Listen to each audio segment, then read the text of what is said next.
Now, I don't know about you guys, but I don't like roller coasters. Roller coasters, they're not fun for me. I don't enjoy them. But there's those people, those weird people that like roller coasters. That extreme adrenaline rush surging through your bloodstream. It starts slow and steady, and as the car climbs and climbs and climbs the first hill, there's a slow, clanking sound of the metal, and you're waiting and you're waiting and you're waiting, and you close your eyes. And then it's just downhill from there. And you drop, and your chest tightens, and it's anticipation, and your stomach seems to float, and yet your body is here, and you don't know what to do, and the wind roars against your ears, and it's a squealing sound, and your eyes are gathering tears, and with every twist that there is, there's a ta and a ta and a ta, and everything then is a dip, and then your weightless gravity doesn't have any influence on you anymore. And fear and excitement, it's blended together, and it's screaming and laughter, and by the end, your pulse races, and your hands shake, and you step out of that car, and you feel, I'm alive, as though all of your senses has only now been made a reality for the first time. That's a fun roller coaster. But there's another one as well. There's a ringing in your ears, but you suddenly can't hear any thoughts. Your body feels like an alarm, and you can't switch it off.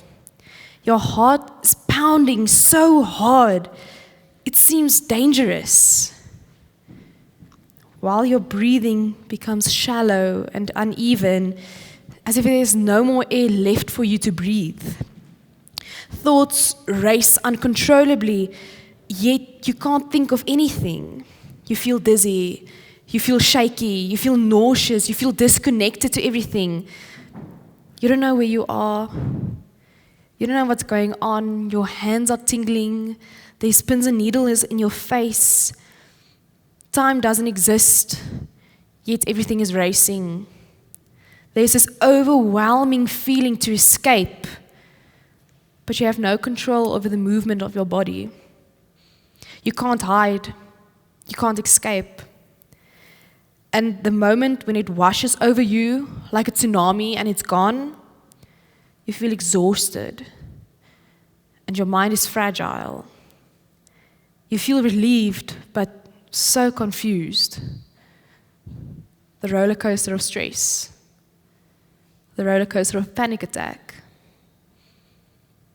Not that pleasant as the previous roller coaster.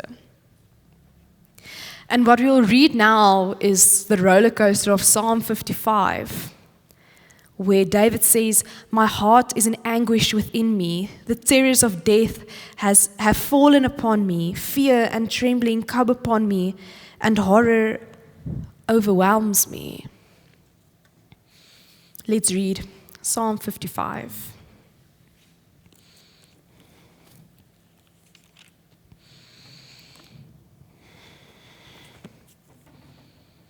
To the choir master with stringed instruments, a maskil of David. Give ear to my prayer, O God, and hide not yourself from my plea for mercy. Attend to me and answer me. I am restless in my complaint, and I moan because of the noise of the enemy, because of the oppression of the wicked. For they drop trouble upon me, and in anger they bear a grudge against me. My heart is in anguish within me. The terrors of death have fallen upon me. Fear and trembling come upon me, and horror overwhelms me. And I say, oh, that I had wings like a dove. I would fly away and be at rest. Yes, I would wander far away. I would lodge in the wilderness. I would hurry to find a shelter from the raging wind and tempest. Destroy, O Lord, divide their tongues, for I see violence and strife in the city. Day and night they go around it on its walls in iniquity, and trouble are within it. Ruin is in its midst. Oppression and fraud do not depart from its marketplace. For it's not an enemy who taunts me. Then I could bear it. It is not an adversary who deals insolently with me. Then I could hide from him. But it is you, a man, my equal, my companion, my familiar friend. We used to take sweet counsel together within God's house. We walked in the throng. Let death steal over them. Let them go down to Sheol alive, for evil is in their dwelling place and in their hearts. But I call to God, and the Lord will save me. Evening and morning and at noon, I utter my complaint and moan, and he hears my voice. He redeems my soul in safety from the battle that I wage, for many are arrayed against me. God will give ear and humble them, he who is enthroned from of old, because they do not change and do not fear God. My companion stretches out his hand against his friend. He violated his covenant. His speech was smooth as butter, yet war was in his heart.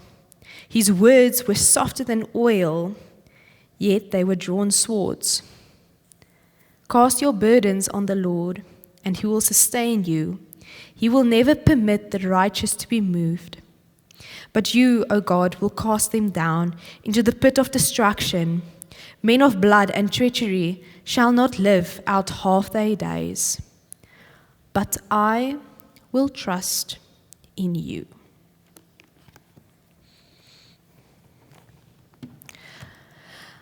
I think we can all, in one way or another, associate with this psalm.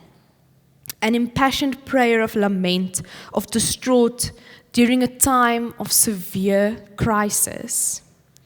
We read of the emotional turmoil of a deeply betrayed believer who cries out to the Lord for deliverance, for safety. But where do we start? What burdens do we give to the Lord? What burdens do we sort out first, and what can wait for later? It's no secret to us that a life, especially a life of a believer, is a total whirlwind. It's a roller coaster of emotions, and you have no control over them. Some of us like roller coasters, the adrenaline rush, the wind in our hair. But even the biggest roller coaster enthusiasts have a limit. A roller coaster that they won't go on. And when we read this psalm, we also find the loop-de-loop line of a roller coaster. There's no control. You don't know where the next turn is going to be or how steep the next drop is going to be. Some roller coasters are nothing but a panic attack waiting to happen. And this psalm takes us through the panic attack of a believer, step by step. Even a man close to God's heart, David, he was still a normal person, experiencing stress, uncertainty, and pain, those things that are an extreme reality in our lives. The first phase of this emotional roller coaster that we call faith is the indescribable loneliness. There's a great urgency in my plea to the Lord. I yearn for a response from God in this time of anguish, and it's urgent. You say, God, just give me some sort of sign that you are there, that you are listening to me. Just give me some sort of indication that I'm not alone. God, just stop ignoring me. Have we not all said that before? These are the words that we speak of in times of extreme abandonment, where the urgency is just unimaginable, where you just want to feel close to someone. This is the moment where all rationality walks out the door and desperation takes over. In the eyes of the Psalter, all and everything and everyone is against him. Every situation and every person hates him deeply. His enemies are threatening every little ounce of peace that he has in his life. Fear and stress and anguish and hurt. It's all things pulling him down and down and down to death. People treating you unfairly and situations that threaten your peace. It can break your spirit, making you think that there's no worth to life anymore. The pressure and stress of managing these difficult situations can sometimes leave you feeling like, let's just give up. We sometimes think that it's easier to leave things as it is than it is to persevere and to go through difficult times. Because the current feeling of loneliness, I won't be able to get through it. All things in life will either make you or break you. And loneliness is one of those feelings that's going to break you. Or so we think.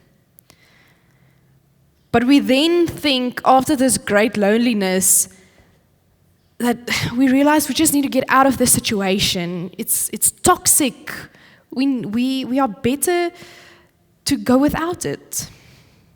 If I don't get out now, it's going to smother me. And you see, when it seems as though life is actually going to break you, we realize that it's easier to flee and to run away. Because now at least I'm in control of my life. Now at least I can choose where I want to go and what road I want to take. And when we flee, situations will get better. Right?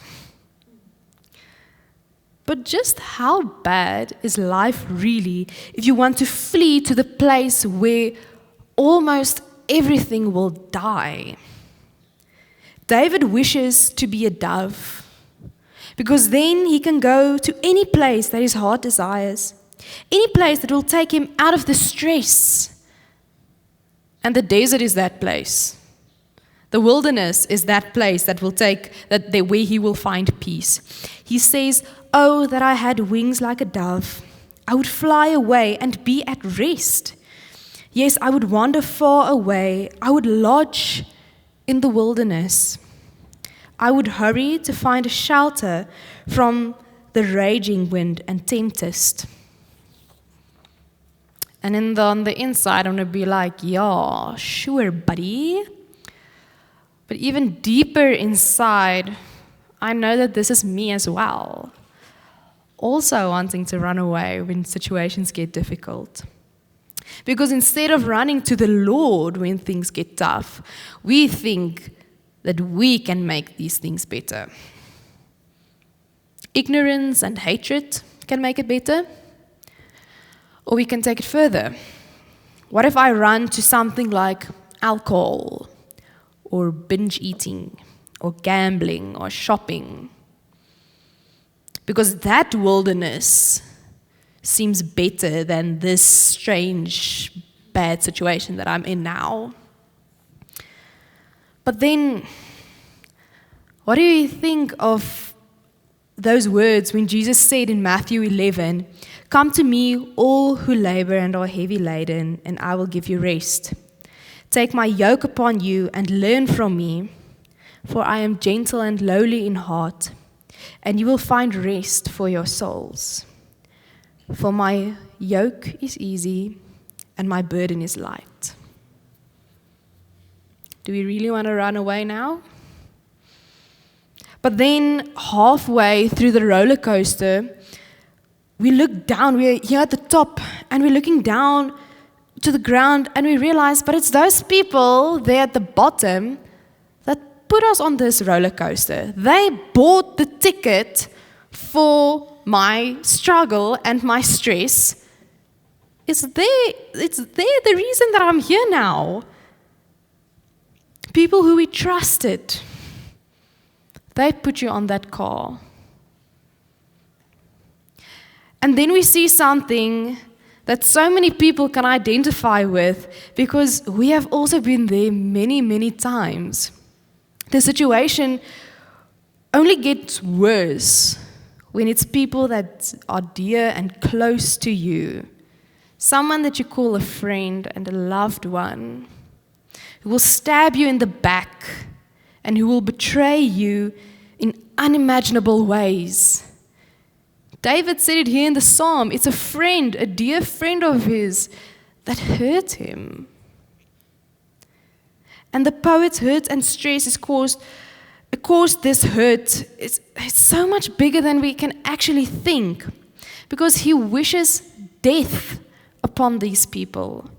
He's up here on the roller coaster and he's looking down on at those people, and he thinks and he prays to the Lord, just go put them in Sheol. Just take them to death. That's what they need. He wishes for them to die, but he wishes for them to die while they are still alive. For them to still be in the right mind, so that they can feel the pain and the agony that they caused him. Rather than wishing love and prosperity on our enemies, we ask that the Lord hurt them just as much as they hurt us, because retaliation is the way to go. How literally do we then take up the words of Jesus in Matthew 5, where he says that we should love our enemies and that we should pray for those who persecute us? But it's how? How can we? It's hurt in unimaginable ways. Hurt that many of us have already experienced in our short lives. And it feels so unfair. Why me? But it's okay, because retaliation is a thing and I can get them back. And who better for me to ask to get them back than the Lord? The Lord can do his part and he can retaliate for me to them. That makes so much sense. But luckily, we now know that this roller coaster is actually safe, because God is the engineer who built it. God's the one who built this roller coaster, so we know all the bolts and all the nuts and all the screws are tight enough. And we see then David doing a thing that I, for one, really struggle to do, and it's just 5 words. But I call to God. Because where else are we supposed to go?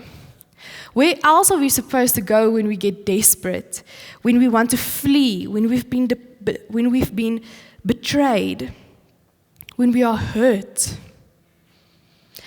David has so much assurance in the Lord, because he hears my voice, for he redeems my soul to safety. Life can crash down around us. We can have experienced hurt in our deepest being. But the Lord is the one that should be steadfast in our life.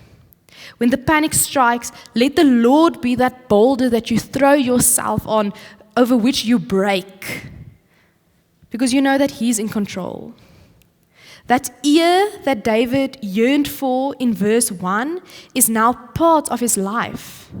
The presence of God that he so desperately asked for is now a reality. And David made the right choice, because instead of fleeing to the wilderness, he now flees into the arms of the Lord. And the thing is, we know all of these things, and David knows all of these things. We know that we should flee to the Lord. We know that retaliation won't help.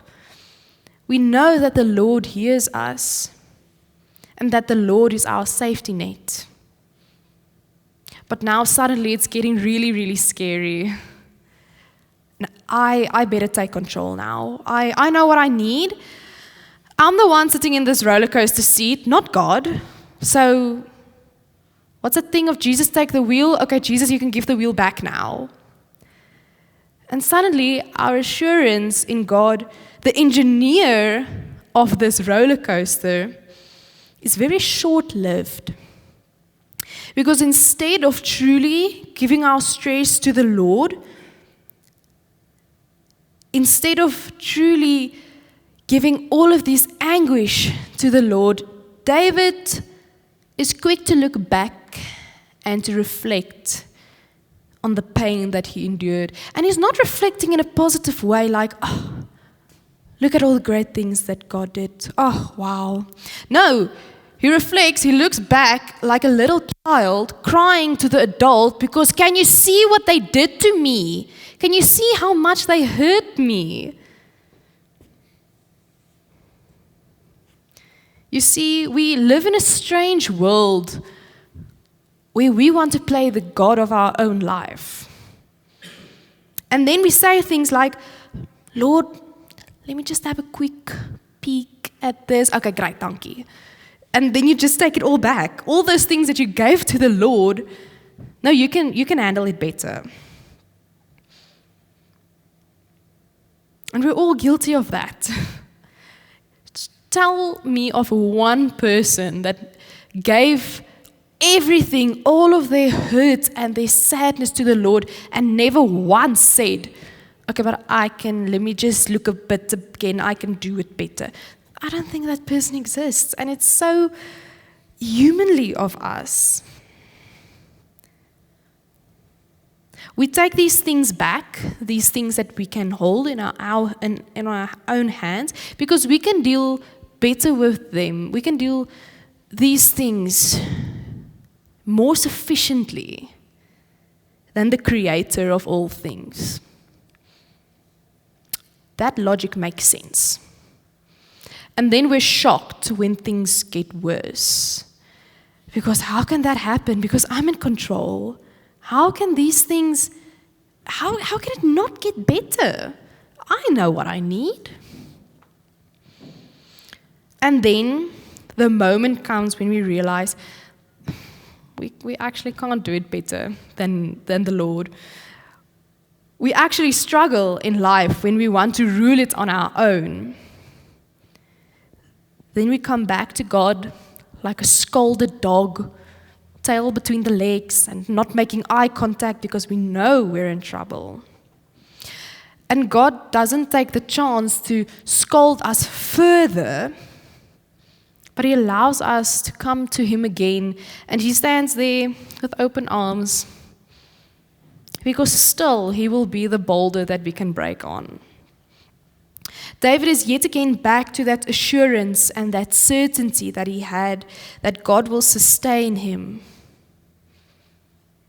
He trusts the Lord. Assurance and certainty in God, our Savior, is the heart of our faith. And that is the reason why David is crying out, "Give ear to my prayer." Because he knows that God's listening. Would you call out to someone who you know has never, ever done anything to you in your life? That has been absent forever and always. And you're in a difficult time. Would you call them for help? Or would you call that one person that you know never, ever disappointed you? That moment when you needed them the most, there they were. That expectation that the Lord will listen is made a reality through this certainty and this reassurance based on our unshakable faith in God. This whole roller coaster that we call life can be very, very scary. Fear is a normal emotion when uncertainty strikes, and then we are back to being scared little kids because we want to feel safe and we want to feel protected. James 4 verse 8 tells us that we should draw near to God, for then He will draw near to us. God will be the one who protects you when life gets scary, when the roller coaster gets too much. But why? God doesn't need us. So why will He then be the one to keep us safe and to protect us when life gets difficult, when the stress and the pain gets too much? And the answer is quite simple, and I referred to it in that first verse that I read. God will protect us and keep us safe because He loves us. All that He asks from us is just a little bit of trust. And if there's one thing that I want you to take away tonight, is that last few words of the psalm. But I will trust in you.